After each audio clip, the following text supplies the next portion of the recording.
Should we do Can you introductions? hear me swallowing? Sorry, I just Swallow. swallowed. Wait. Really fast. Swallow. I just did it. I couldn't hear Okay. it. Okay. Sorry. Okay. I feel like we could be really gentle with our explanation, or we could just go for it. I say let's just go for it. We start with Cheryl Blossom. As all things do, we start with Cheryl Blossom. This came out in 2017, which is exactly when we were the same age as the people in the show. Like, not the people of the show, I but was like... thinking about it. They are sophomores in high school. Yes. Canonically, sophomores in high school. I was 15. Some people were 16. We're talking 15, 16-year-olds. Yeah. And that's really where we're starting when we see this image of Cheryl Blossom discovering her brother is dead. Yes. They've gone to the Sweetwater River, and Mhm. Jason has fallen in, and they can't find his body. And our king, Dilton Doily, is the one who finds Cheryl. To clarify, Cheryl didn't find her brother's body. Right. They got tipped in a Tipped canoe. over, and she swam out, and they could not find They Jason. could not find Jason. Dilton, however, found Cheryl, got her back. You may be looking at Dilton like, who's that? He's not in any of the promotional materials. And the thing is that he will remain a character in this show for a long time. Oh, Tress. And I feel like he's not given his flowers enough. And maybe we should take those flowers away from him. Maybe. Maybe. Because he's... Yeah. Yeah. Riverdale as a whole is like a weird... There's like a weird thing with time in it. Like, it's not super linear, and there's also a lot of like things that don't quite add up. So we had this idea when we were deciding to like do this whole podcast thing, that we would have a timeline that sort of like chronicles what's going on for each character like throughout the show. And then whenever things start getting weird with time, it'll also be reflected in the timeline. So like sometimes it goes backwards and is in different areas. And so to introduce y'all to the timeline, this is her. As you'll know, with the start of the show, 2017-esque-ish is where we left off. And another thing, as we go through, in addition to the images you see as we're talking, we're going to be adding those pictures also to the timeline. So we've got Cheryl, like we just said, and then if we zoom out a little, we've got Dilton all the way over here. We're going a little bit in order of importance. So if you notice a pattern where some people are off the edge of the timeline, maybe they belong there. Yeah, maybe they should be there. Maybe that's where we intended for them to be. But yeah, basically for structurally, that's what we're looking at. So very exciting times. We've got our first two individuals on the board. Jason is dead.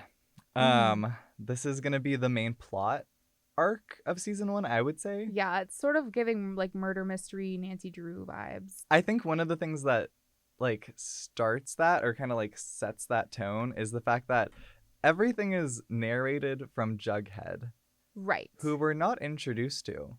For like a while. For like until, I would dare say, the last 15 minutes of like episode he's sort 1. of like lurking in the background of like a lot, which is very Cole Sprouse of him. Very...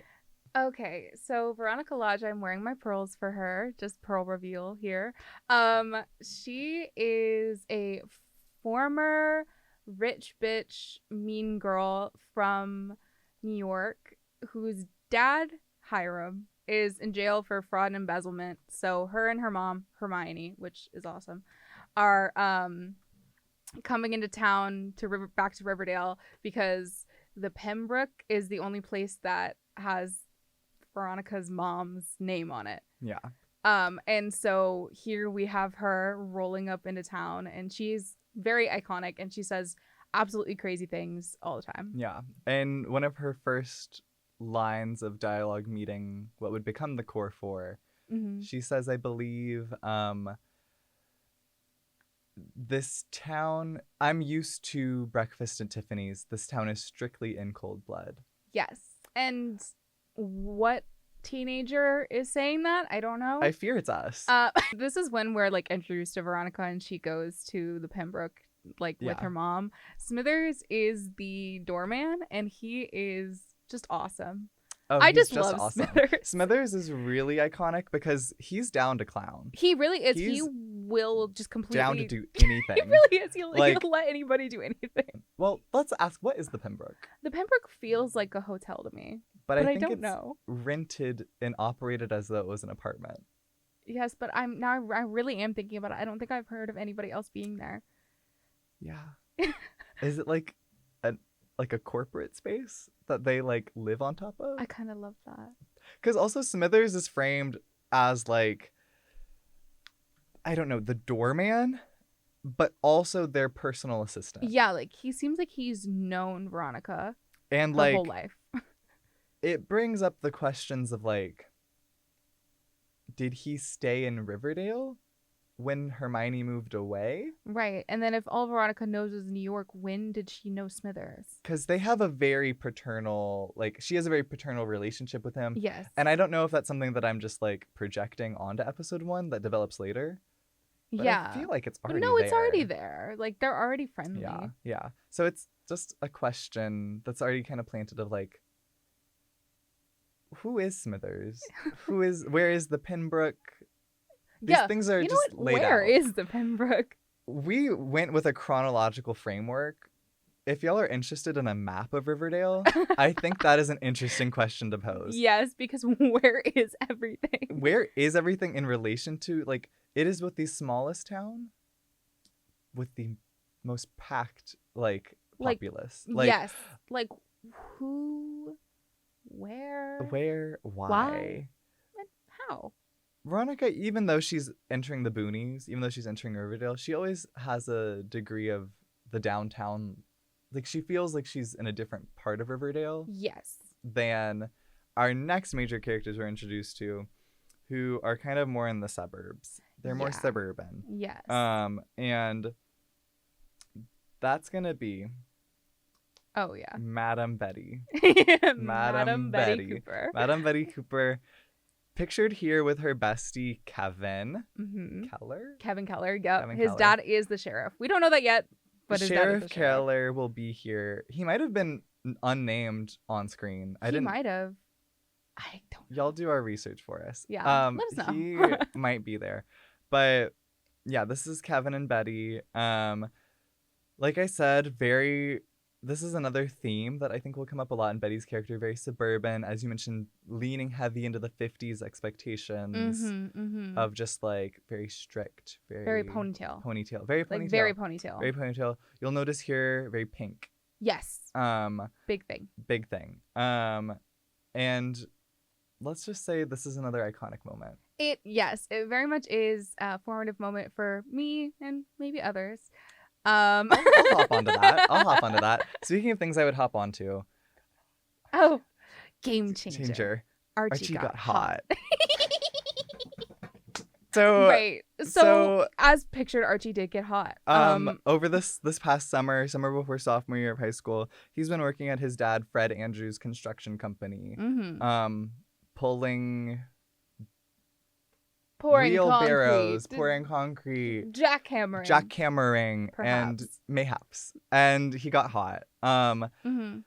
Betty's long pined over Archie. Archie could not care less. He really Archie is kind of brutal. It will become very evident in this episode that Archie does not care. Like, it's kind of aggressive how little he could like think about Betty. It's so sad. It's a little upsetting. He does say "I love you, Betty" also in this episode. Right. So that's kind of crazy. With a grain of salt. That is also said. Yes. Whether or not his actions play up to that, even in episode 1, like it's kind of dark-sided. But pulling back, I believe this is another major moment. As I hinted at earlier, the core 4 is forming. Yes. Much like the Avengers, they're coming together. They very much are. And it happens when, on a date between Betty and Archie, Veronica steps into the studio. And this is at Pop's Chocolate Shop, which is probably the most important location in all of Riverdale. It's the trust 50s diner vibe where everybody always comes and gets milkshakes and burgers, and it's like a mainstay in the show. Yeah.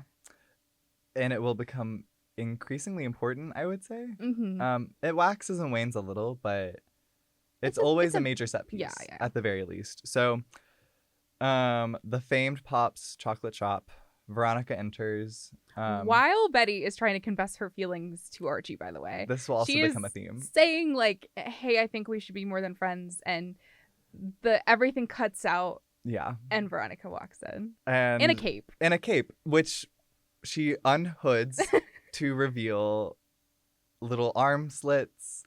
Just the best thing ever. Yeah. Just the best thing ever. I don't know what that explanation was, but this is iconic. It is iconic. It is iconic, I fear. And we find out through this interaction that Betty is going to be showing Veronica around tomorrow at Riverdale High. Yes. Yes. So then we kind of cut to the Andrews household, and Fred, who, by the way, is played by the late Luke Perry. So he does a great job. He's honestly the best parent in this show, hands down, especially the best dad. It's evident from episode 1, but I will say it gets so much more evident. It really does, because honestly, all of them are really bad. All of them are really bad. But he's sort of no, seriously. Yeah. But he's sort of talking about the fact that Archie is like going to do football and also construction. So that's kind of where we're at there. And then we go to school. Well, how do I put it? It's Reggie Mantle. Like, Reggie Mantle 1.0. And that's important. And that's important. Well, we'll come back to that. We'll come back to that. Played by the iconic Ross Butler. Not Austin Butler. Not Austin Butler. We were trying to figure out what his name was. Which is a little embarrassing. Y'all don't look up my internet history. Reggie 1.0, he's like talking about, so did you tap some cougar ass this summer? So pretty good, right? Tap some cougar ass this summer? And... Well, Archie might have. That's okay. That'll come up later. That will come up later. Next up on the docket, we have another, I would say, major introduction, minor character. Yeah, it's like major in the scheme of things, minor in the sense of the episode. Yeah. And that's Miss Josie McCoy of the infamous Pussycats. Oh yeah. And Archie intrudes on their session. On their closed rehearsal. And they let him know that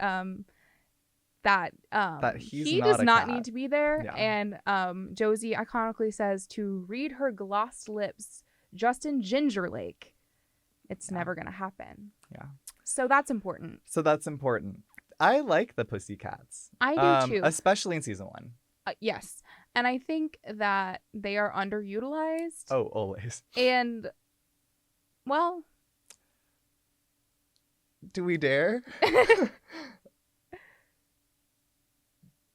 Profiled. Yep. That's maybe one way to put it. Way to put it. And also, that's probably another reason why Archie is not going to be in this group. Yeah. The thought of Josie... and the Pussycats and Archie as a touring group is kind of...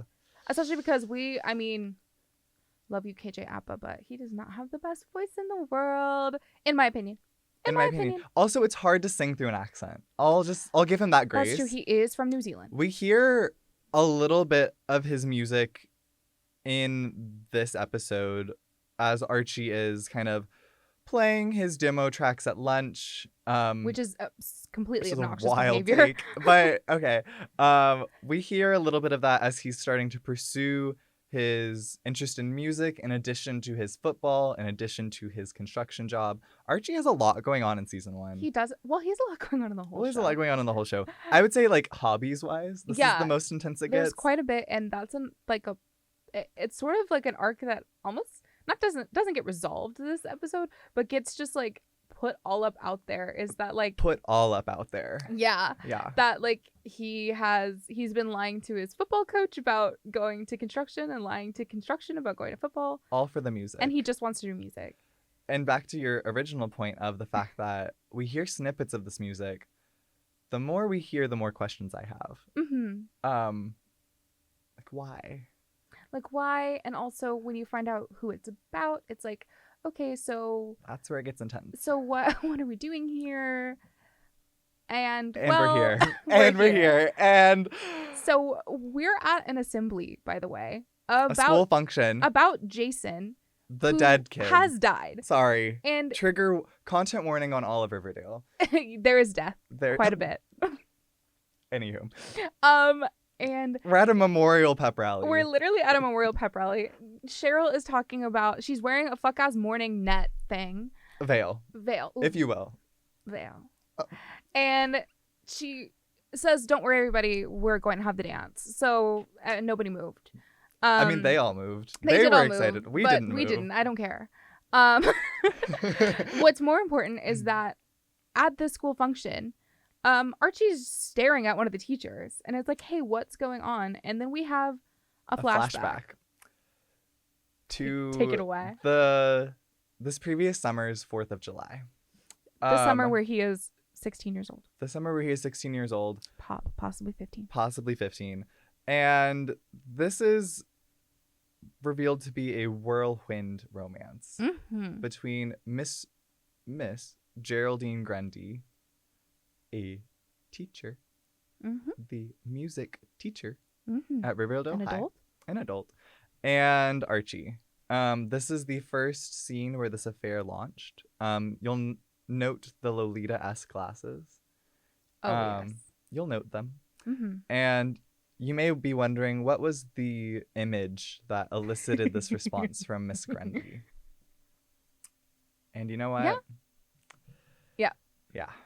Archie gets a ride from Miss Grundy. And let's just say that. Let's just say that happens. Let's just say that happens. And this is happening. They're hooking up in this beetle, which is lovely.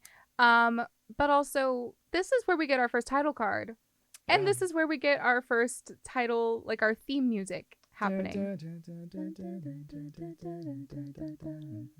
This is It Follows. This is It Follows.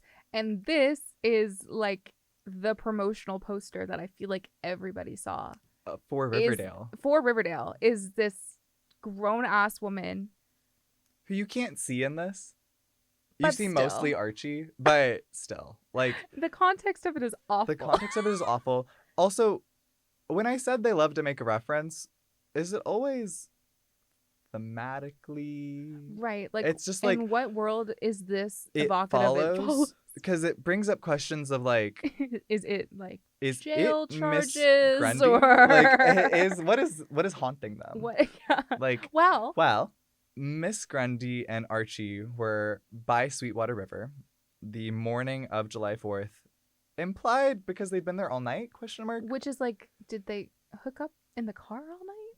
Maybe this is the night? I'm confused. It's a little vague. It's a montage. So they're there at Sweetwater River and they hear a gunshot. They do. They hear a gunshot. This is the morning that Jason Blossom has drowned. Note, drowning does not resemble the sound of gunshots. It does not. So what's going on here? But this is really what I guess is haunting them in some way, because Archie's feeling really guilty that on this morning, after they heard the gunshot, they did absolutely nothing. Right. Because they didn't want to be caught. Mostly Miss Grundy's the one that's been pushing for, we can't tell anyone that we were together when we heard this. Yes. We can't tell anyone that we heard this. Because it would objectively look worse for her.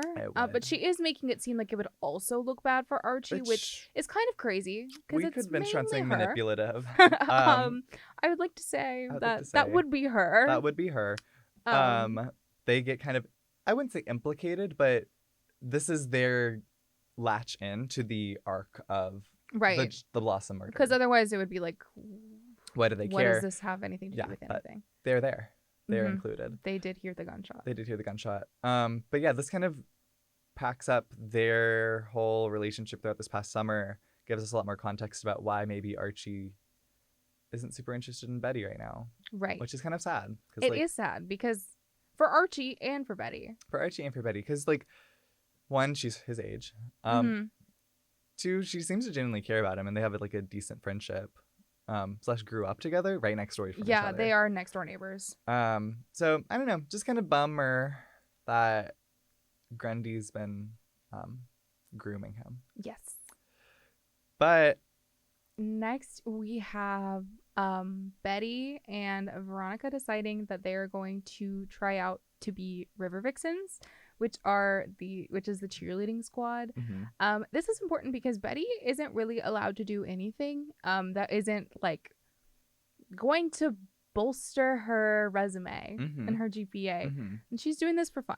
Yeah.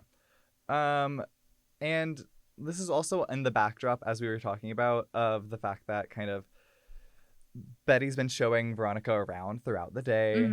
We get a little bit more backstory on Veronica's dad, Hiram, as Kevin and Betty are kind of asking and asking about like why she's here. We get a little bit about like Hiram was maybe embezzling funds or like money. Yeah. Something. Doing some sort of white collar crime. Doing something like white collar crime. And so Betty and Veronica are really bearing their souls to each other in a lot of ways for this episode. They really are. And it kind of comes up in this scene of the cheerleading, as you were framing, where they're auditioning together. Auditioning? Yeah. Trying out. I feel like maybe they're trying it out. And it is really just, mind you, Cheryl is judging this. Cheryl is judging this, and they do their cheer, and she's like, girls, where's the sizzle? Where's the fire? Where's like any of the like, what's gonna get you on this team? Right. And well, they decide to do something. They do something major. And they do something major, and let me just say that this was a turning point in my life. I feel like when I saw this, I was like, oh, okay. Oh, right. And I'll let you interpret that how you will. As you wish. But big moves for me. And Cheryl has a spectacular response to this. She says to check your sell-by date, ladies. Faux lesbian kissing hasn't been taboo since 1994. And you know what? She is kind of right. You know what? She is kind of right. And this feels like a Bring It On reference. I don't know. I don't think we've talked about this, but it does. It feels like a Bring It On reference. We haven't talked about this. It does feel like a Bring It On reference. And I think it also points back to something interesting that's said in this episode as well about the millennial status of our characters. Because Kevin at one point calls Archie a millennial. Which if the show is set in 2017, as we mentioned, that would make all of these teens squarely Gen Z, as we are. Right. For our purposes, we've ignored the millennial call out in our timeline because it would make no sense for everything else. Right. Like context-wise. We had to ground it in something. And so we're grounding it for the moment in 2017. Yes. And the thing that immediately occurs after this, where Cheryl is really digging in on them. She's really upset with how Betty's performing, and Betty is not handling it well. She is not handling it well, and Cheryl is basically just trying to make Betty be a bitch to her. And Betty is not having it because Betty's older sister Polly and Jason, Cheryl's twin, used to date. And date is a strong word. They used to well hook up perhaps. Hook up mayhaps. And it did not end well, and Polly is now in a group home because it ended badly. And so Cheryl's trying to get Betty to just like, I don't know why she's getting her to crash out. And well, let's just say Betty does. Betty loves to keep it all bottled up. She does. She loves to keep it all bottled up, and she loves a good fingernail into the palm. Which is, I've long thought of the grip strength required for that. And the logistics of it. It's a cool visual, I guess. It is, but it's also like, why? Also, how? And also, how long are your nails? Yeah. And also, again, the grip strength is crazy. Impressive. Which I guess we'll get back to later in the show, but Betty's grip strength, note it is large. It is. Like, this is kind of a point where Cheryl's really digging in, talking about Polly badly, Betty's freaking out, and Veronica, of all people. New bestie Veronica. Yeah, new bestie Veronica. Veronica, mind you, has not known Betty for long at all. But she's decided to maybe not even 24 hours. Yeah, she's decided to sort of take Betty under her wing. Yeah. Which I would argue whenever that has happened to me in my life is me mainly just because somebody's trying to be mean. Allegedly Veronica is being nice. Turning over a new leaf because she's leaving her New York lifestyle of like, I was like Cheryl. Yes. I was the worst. And so she like says all that stuff about how she used to be awful and worse than Cheryl and they used, you know, but she's better now because Hiram has been arrested. But then as she's sticking up for Betty. Yes. As she's kind of confronting Cheryl. Cheryl's main motif so far has been fire. Oh, yes. And the color red. And the color red. Well, Cheryl owns the color red. She does own the color red. Hence why we are not wearing red. Hence why we, as of yet, we're not aligned with Cheryl. Sorry, Cheryl Bombshell. My specialty's ice. Love Veronica for that. I love Veronica for that. And she, basically just bullies Cheryl into letting Betty onto the squad. And so now they're both cheerleaders. And which is awesome. And Betty is loving it. She's dancing in her really room. Into it. Betty's grooving. She really is. And Alice is having none of it. Alice is Betty's mom. Alice is Betty's mom. Alice is one of the most complex characters, I think, on the show. She really is. The arcs that she goes through are absolutely insane. They are. And it's always acted and played and written to a 10. Always a 10. Always. Alice has strong emotions only. She really does. And because we didn't even mention this, but earlier she was pushing Adderall to her teen daughter. Oh, because I also forgot this until we were rewatching that Betty's fully prescribed. Yeah, Betty's she like is, scripted up. I don't remember that, so I don't know how long that lasts. I don't know. We'll see. Well, I guess we'll see. But yeah, it seems to be very not under the table, but let's just say parentally motivated. Yes. Very like Alice is pushing. She's a pusher. She's a pusher, Katie. She is not approving of the cheerleadership. She says you need to stay away from the Blossoms, you need to stay away from the lodges, you need to stay away from everybody. And someone in particular who Betty has asked to the dance. Which is she did ask Archie. And Veronica. This is where really the throuple is introduced. Yes. Veronica in her pursuit of like, I'm gonna take Betty under my wing. I'm gonna be like, you gotta go out there, girl. You gotta get your man. She's like, Archie, Betty has something to ask you. And then Betty decides to ask Archie to the dance. And when he sort of like pauses for a second, she's like, and Veronica, go with us. Oh, yeah. Let's all go as friends. Let's all go as friends. So Alice is, of course, very against this. I feel like we don't get much noise from Hermione or Fred. No, I think they're chill with it. Hermione and Fred are busy elsewhere. Hermione and Fred are busy elsewhere. Yeah, Hermione did ask Fred for a job, and he said no. And Fred fully said no. And he said no. They did used to date, apparently, which starts a trend of all the parents dating each other. All of the parents have dated everyone. Makes it sort of messy when their kids start getting together, but when their kids are getting together while the parents are still together. Yeah. The step bro fantasy, the step cousin, the step, dare I say, mom. That's kind of introduced in this episode, but it's not. Yeah. It's nowhere near where it goes. Mm-hmm.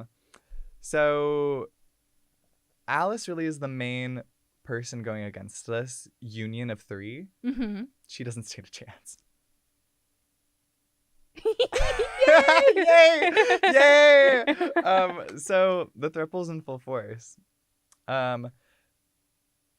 This is one of my favorite stills of the week. It really is. And the difference between Betty and Veronica and their decisions of color and, you know, how they style themselves is very apparent because Betty is wearing, I'm going to say, an atrocious dress. Let's just say it. It's like high-low. It looks like it would make you sweat so bad. Trust. And Veronica's is like, she can like a strapless. She's got like a 40s wave going on. Black lace, dare I say? Mm-hmm. It eats, and I'm sorry, Betty is not eating. Yeah. So Betty is not eating right now, and this will become a trend because I feel like they don't give Betty enough, good styling things. Like they've just decided like ponytail cardigan. Yeah, Archie's very bow tie coated in this sequence. He is very bow tie coated. And I get it for the character. I feel like I don't get it for the character. You know what I mean? Like, I get it. He wouldn't be able to tie a tie. Archie, Fred definitely tied it. Yeah. Fred definitely tied it. The other thing I will note in this picture is never forget the murder. Yeah, Jason is just looming in the background. No matter how much the show wants you to like pull away from that plot, never forget. Never forget. That's what we're here for. Exactly. We're here for the mystery. We are. And he really is looming. This kind of inspires Archie to confront Miss Grundy at the dance. Which is insane. Abandoning Betty, calling her Geraldine in public. And just basically saying like, hey, we're going to do private lessons. I'm blackmailing you. Yeah, because I need to do my music. And you're the best because you went to Juilliard. Which, like, what? We don't talk about that enough. Why did she come back? Why did Geraldine Grundy go to Juilliard? And then why did she come back? And then why is she shacking up with her students? Oh. A moment of silence for that. Anyway, so Cheryl is talking with minions who are unnamed and, dare I say, unimportant. Because I've never seen them in my life. They popped up on the screen, and I had no idea who these people were, and I'd never seen them my whole entire life. And I don't even think they're at the after party that Cheryl is scheming for. Maybe, but we can get to the after party. We can, but first, Betty fully confesses her feelings to Archie. All the way. She's like, so now I'm a cheerleader and you're football, and I have this fantasy of us being like a power couple. Yeah. And he's like, oh, no, like I don't feel that way about you, and which is awful. And then cut to the after party. Who knows what happened after that? Well, we know what happened at the after party. Cheryl was feeling messy, and Veronica, and Archie, important, and Archie end up in the closet playing 7 Minutes in Heaven. Mm-hmm. And they start off just talking. And it gets real steamy. It gets real steamy. We were both like in shock. I forgot how clutching my non-existent pearls. I'm clutching my actual pearls. Yeah, it was wild. But yeah, they fully kiss. They fully kiss after Veronica is really trying to make sure that she's not stepping on Betty's toes. She's like, so are you guys together? Is there a chance you'll ever be together? And Archie's like, no. I hate her. I hate Betty. He doesn't say that. He doesn't say that, but he basically does. He's like stepping on her heart. He really is. He's like, whatever I'm supposed to feel with Betty, I've just never felt that way ever. And also, dare I say, stepping on Veronica too, because he's actively pursuing a weird Grundy situation. And then also with Veronica, and then Veronica looks like a bitch. Yeah. She looks awful because she comes in and just makes out with Archie. Yeah. And Betty, in Betty's eyes, she's like, what the fuck? I thought we were friends. Yeah, literally. So it's really messy. I think we both have agreed that Archie is more in the wrong here. Yeah. Because at any given moment, he could have said, like, yeah, I don't feel that way about Betty, but that doesn't mean that I want to feel that way about you. Or like maybe she just told me that she like loved me, and I can't do that to her. Like, she's here. Yeah, like she's outside the door. The closet is like, she's right there. And then they leave the closet and she's not there anymore because she's run away because she's upset. Like yeah, understandably. She doesn't know for sure that they kissed though. Yeah. When does she get that confirmed? I don't think this episode. I don't think she does either. Because later she does confront Archie. Mm-hmm. But before she's able to do that, Archie kind of goes looking for her. He's kind of bebopping around town. He ends up at Pop's. And we're kind of introduced formally, finally, to Jughead. And then there's this weird tension between them. Which I forgot about. Yeah, they apparently had a fight. They've been estranged. And he's like, you should just go talk to Betty. Yeah. Because that would have worked with me if you would have talked to me. And I was like, oh, what happened? Oh my. We did not get that explained to us. Not eventually. Yet. Yeah, not yet. You will. But yeah, the girls are fighting. The girls are fighting. The Jughead will be making up the fourth in our core four. True. You wouldn't know it from this episode. You would not know it from this episode. And honestly, I don't know when. It comes a little bit late. But Betty, it happens. Archie, Veronica, they're a united front. Mm-hmm. So Archie takes Jughead's advice, mm-hmm. goes to talk with Betty. Betty doesn't ask about what happened in the closet. It's kind of left unresolved, I guess.